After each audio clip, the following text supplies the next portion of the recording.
So last part of the larynx we are going to cover, that is the one which is you have to remember about the what is the blood supply of the larynx and nerve supply of the larynx and venous drainage. So last we have covered the muscles of the intrinsic muscles of the larynx and all. So in this you have to remember the almost all the larynx, when you see the structure of the cavity of the larynx, which is we are going to divide into a whatever the cricoid cartilage above part, which is we have this is the laryngeal inlet. So in this we have the total cavity of the larynx. So almost all the muscles I have told. A cricothyroid muscle which is there, it is supplied by the external laryngeal nerve. Then I have told the remaining all muscles, remaining 8 muscles which are there, they are supplied by the recurrent laryngeal nerve. So what is the nerve supply of larynx? It is supplied by the one is external laryngeal nerve and recurrent laryngeal nerve.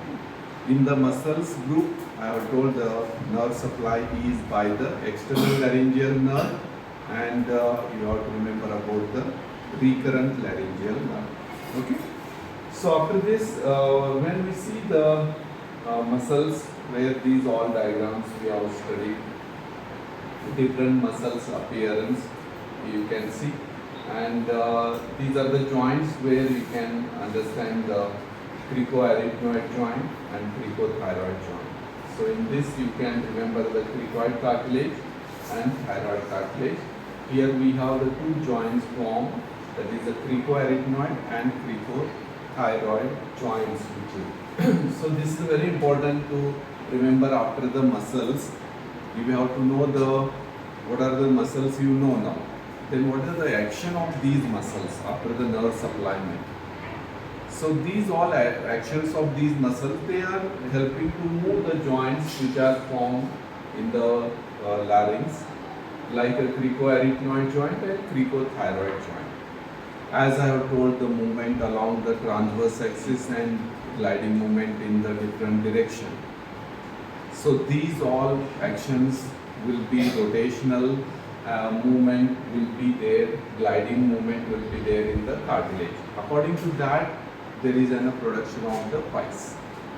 And when vocal cords are open, that time also you are going to opening of the vocal cord, closing, and closing of the epiglottis, opening of the epiglottis.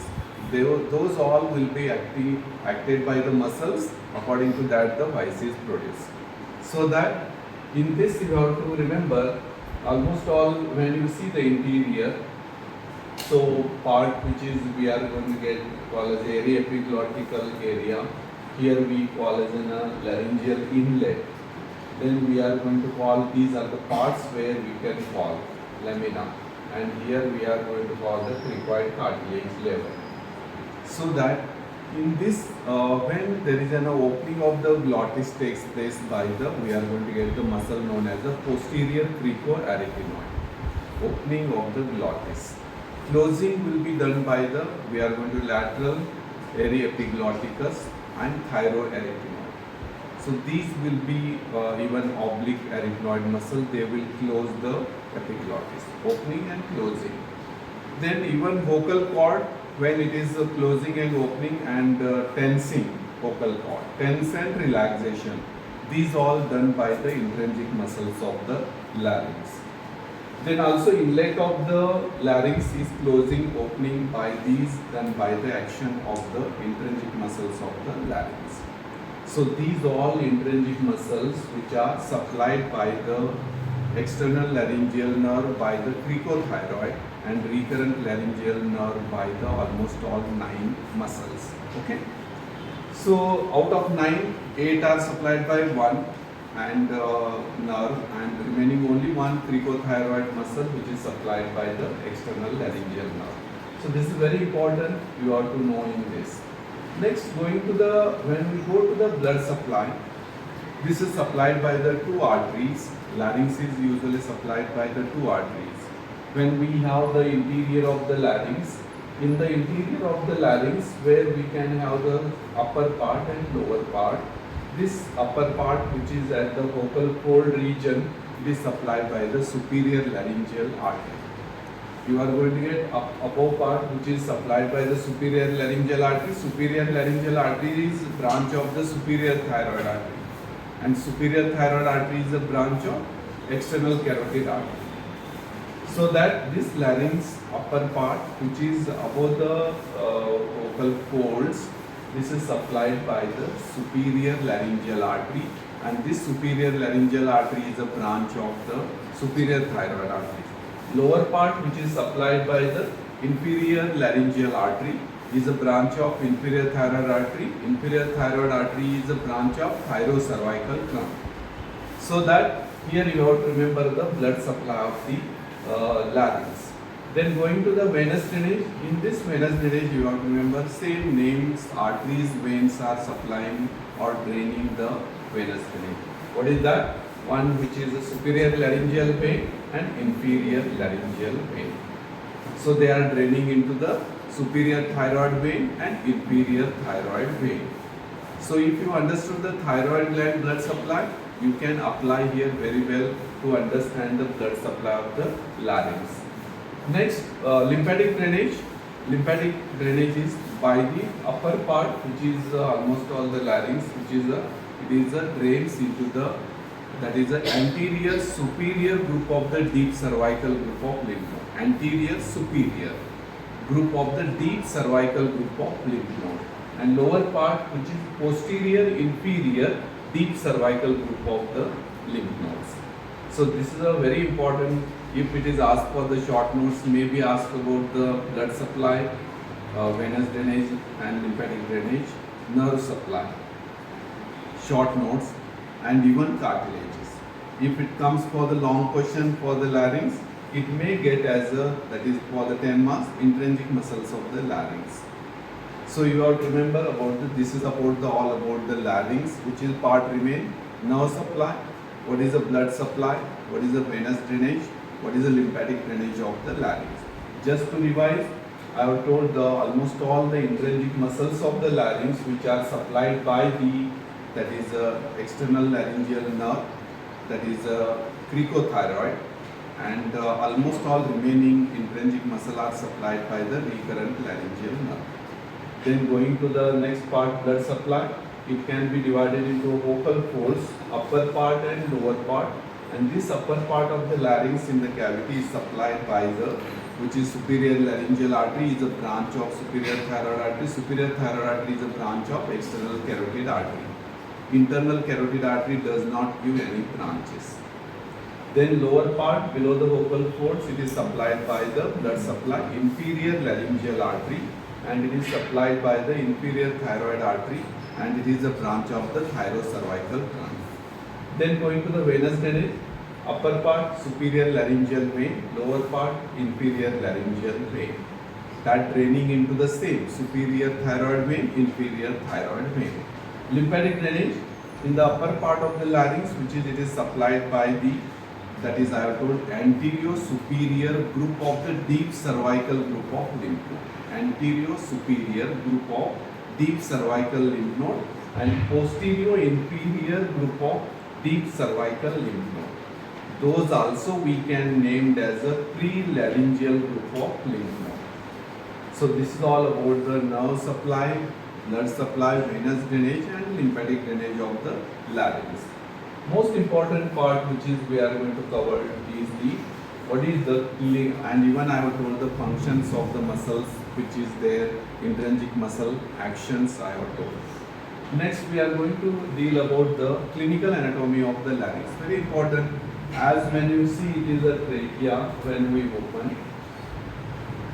When you see the, this is one opening which is continued below here as a trachea, and this larynx, when we are going to see, this cavity will be the narrowest part of the upper, that is the upper, which is part of the lower respiratory passage. It is the narrowest part which is we are going to get in the lower respiratory passage where it begins, and that side is the one which is we call it the narrowest part of the respiratory passage.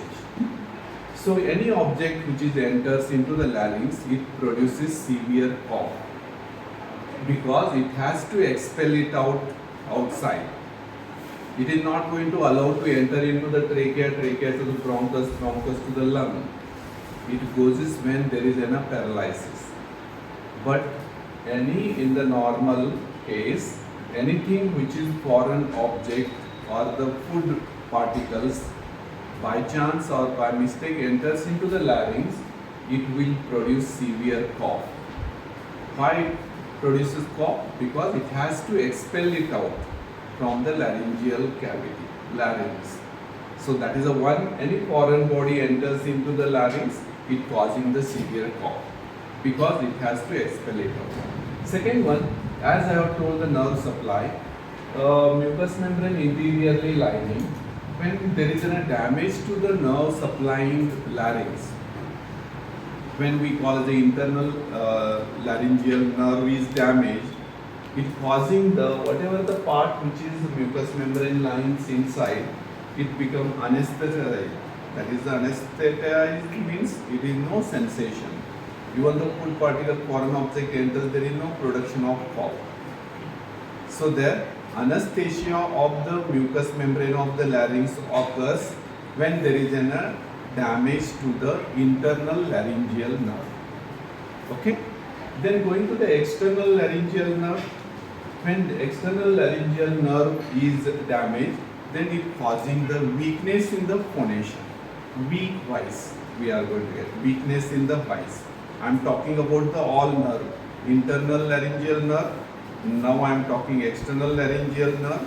Next I am going to talk about the recurrent laryngeal nerve. So when patient complains to say there is a sudden loss of voice, then what you have to think of that? So here I am talking about the mucous membrane is anesthetized, that is the loss of sensation occurs when there is a damage to the internal laryngeal nerve. Then I am talking about the external laryngeal nerve. It causes the weakness in the phonation, weakness in the voice, that is the external laryngeal nerve. Next, when we go to the recurrent laryngeal nerve, both the recurrent laryngeal nerve damages, then there is a total loss of voice. Means right and left recurrent laryngeal nerve are damaged or paralyzed, then there is a total loss of voice takes place. So this is very, but one side, if recurrent laryngeal nerve is damaged, other is normal. If it is affected, right side recurrent laryngeal nerve is normal, left is affected, but phonation is possible. Means voice production is possible, patient can talk or produce the voice. So this is the one which is you have to very much important understand when patient comes with the complaints of the regarding the voice or the speech or the history, you have to take it. So that is very important to remember about the which nerve is damaged. So I am talking about the internal laryngeal nerve, external laryngeal nerve, recurrent laryngeal nerve both, and one recurrent laryngeal nerve damage. These are the four aspects you have to understand in the larynx. So this is very important. Once again I am talking, that is the interior is lined by the mucous membrane, and this mucous membrane becomes, or interior lining lined mucous membrane is anesthetized because when there is an internal laryngeal nerve is damaged. Then second one, external laryngeal nerve. When there is an external laryngeal nerve is damaged, then you are going to get the weakness in the phonation. Speech is there, you can talk, but weaker voice, that is the external laryngeal. When there is a both the right and left recurrent laryngeal nerve is damaged, then there is a total loss of voice. If one side is a recurrent laryngeal nerve is damaged, there is a chance of production of voice is there, but not in that much normal intention. So it is in the low intention. So that you can remember, right and left affected means total loss. One side recurrent laryngeal nerve is there, then there is a weak voice. Then you can remember anesthesia of the mucous membrane. Then I have told that is a weaker phonation. So these nerves are very important. This 44 millimeter, 36 to 44 millimeter of organ is supplied by these all three nerves, important. So that this is very important to remember. Then second applied anatomy, third applied anatomy when you go, that is we want to visualize the interior of the larynx. Interior of the larynx we want to see it. It is through or using the one instrument known as a laryngoscope. That is the instrument which is we put on the throat and larynx, standing behind the head. When patient is sleeping, you have to stand behind the head, then you have to visualize the larynx. So that is very important. When you see this one is interior of the larynx will be there, and this larynx we are going to visualize through the instrument which is we call laryngoscope. Okay, and that procedure visualizing interior of the larynx is laryngoscopy. Procedure of visualizing interior of the larynx is a laryngoscopy, and the instrument which we use to visualize the interior of the larynx is called as a laryngoscope. Okay. Next, when there is an inflammation of the larynx, which is you are going to get, in this inflammation is there redness you are going to see, and in that condition we call as a laryngitis. Laryngitis is the inflammation of the larynx. One more very much important is a laryngeal edema. See, 44 millimeter organ, small. If it is swells, then what happens? It blocks the respiration. Person die on the table. This is the one which is the adverse drug reaction we call when patient is given any medicine and suddenly gets reaction, that is a hypersensitivity to that medicine, and because of the no time where to save, that is due to the laryngeal edema, patient dies on table. If previously when patient gets suddenly the drug reaction, that time most important is that is the laryngeal edema. Laryngeal edema is caused by the drug reaction. Drug reaction causing laryngeal edema blocks the respiration, because it is the narrowest part of respiration. Then respiration stops means patient is going to die. So that is the one very important we call laryngeal edema. Next, any polyp like we are going to laryngeal polyp, or we have the laryngeal cancer. Cancer of larynx also there. There are patients where I have seen one fine normal they are till sleeping yesterday, but early morning get up in some patients they have the history of sudden loss of voice. That may you have to take the history, but it is a very one which is you have to examine and refer the patient or guide the patient to further investigation after the few days of treatment, because you are not missing the larynx cancer. So laryngeal cancer occurs, one main complaint it may be the having sudden patient complains that morning yesterday I am normal, as soon as I got up today morning there is total loss of voice. This is one sign is dangerous. But yesterday night I have taken 10 ice cream and today morning I have lost, means that is all we call as a laryngitis. नहीं Yaligouda sir सांगितलं sudden loss of cancer of larynx. Patient is, you have to take the history. Are you had 10 ice cream yesterday night? Or today you have had the 5 liters of cold drink yesterday? Then today you are lost, then you are going to suspect that is the laryngitis. It is you have to temporary. But you have to remember the very important, I am normal, fine, no, nothing, no exposure history, nothing. Then you have to think of properly, advise you can give to the patient. Is it we are not making the proceeding to the cancer or whatever. So these are the applied anatomy point you have to remember. When you all are not, including me also, we are not, I am not a singer. The quality of larynx is, as the Lata Mangeshkar, our respected Lata Mangeshkar, whatever she had, the quality of larynx is a very good quality of larynx. At the 80 years we are not going to speak properly, but she used to sing properly. So that is a greatness and quality of larynx. Means she might be having, mostly she had 36 mm of larynx. In that she had the more than 80 crores of life insurance on that 36 millimeter. Our whole body 1 crore, it is not there. Okay, means see, that is the one importance of the, I am talking about the importance and quality of larynx.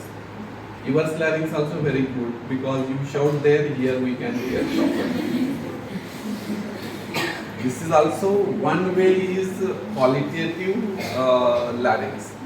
Okay, so this is the one which is you have to remember in the applied anatomy of the larynx, and very important. So in the applied anatomy you have to remember what first I have told. This is the narrowest part of the respiratory passage. Any foreign object enters into the larynx, it produces severe cough to expel it out. Second, I have told the damage to the internal laryngeal nerve causing the anesthesia of the mucous membrane.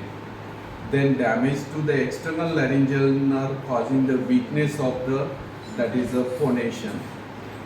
Damage to the both recurrent laryngeal nerve causing the total loss of the voice. One laryngeal nerve is damaged means we have the chance of production of phonation. Then next you have to remember fourth clinical anatomy: laryngoscope, laryngoscopy, laryngitis and laryngeal edema. So these all are very important for the clinical anatomy of the larynx.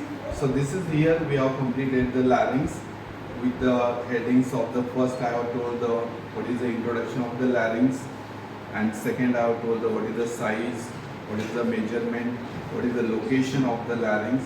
Then I have told the what are the cartilages of larynx, paired, unpaired, total 9 cartilage. Then I have told the joints of these laryngeal cartilages. Then I have told the intrinsic muscles of the larynx, 9 muscle, its origin and insertion. Next I have dealt the nerve supply of the larynx. Then I have dealt the actions of these intrinsic muscles of larynx, and just we have studied that is blood supply, venous drainage, lymphatic drainage, nerve supply of the larynx. Then lastly the applied anatomy of larynx. So this is a very important. You can guess, or any history of nowadays patients, more they are going to prone to have get the cold drinks and all. So it is may causing the laryngitis. Hoarseness of voice, excessive use. Now election is coming. In that there is a big speeches, 10 speeches they have to give in the different areas. They have to strain the larynx. That may cause the hoarseness of voice. Hoarseness of voice is different, loss of voice is different, weakness of voice is different. So this you have to understand. And very good remedies, medicines are there in treatment of laryngitis. Who will lose the, we all, if political people they come and tell you treat me, I have no voice today, tomorrow I have the 10 lectures I have to give. So that time you have to have the very good, give the rest to the larynx. Mound. If you have to give rest to the larynx, then it will regains. So best advice, you have to take medicine, whatever, then mound. मग काही पाहिजे असलं तर काय लिहून मागायचं, बोलायचं नाही, strain द्यायचं नाही. कसं बोलायचं, गुलाबजामुन पाहिजे.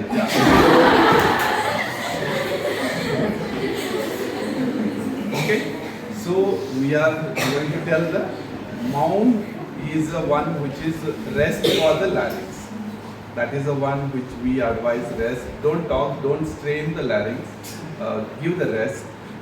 Then that will, with the medicine, it will that is comes to the normal. So that is all about the very important larynx, and that is we have covered. And this can be asked for the 10 marks question. Okay, write down.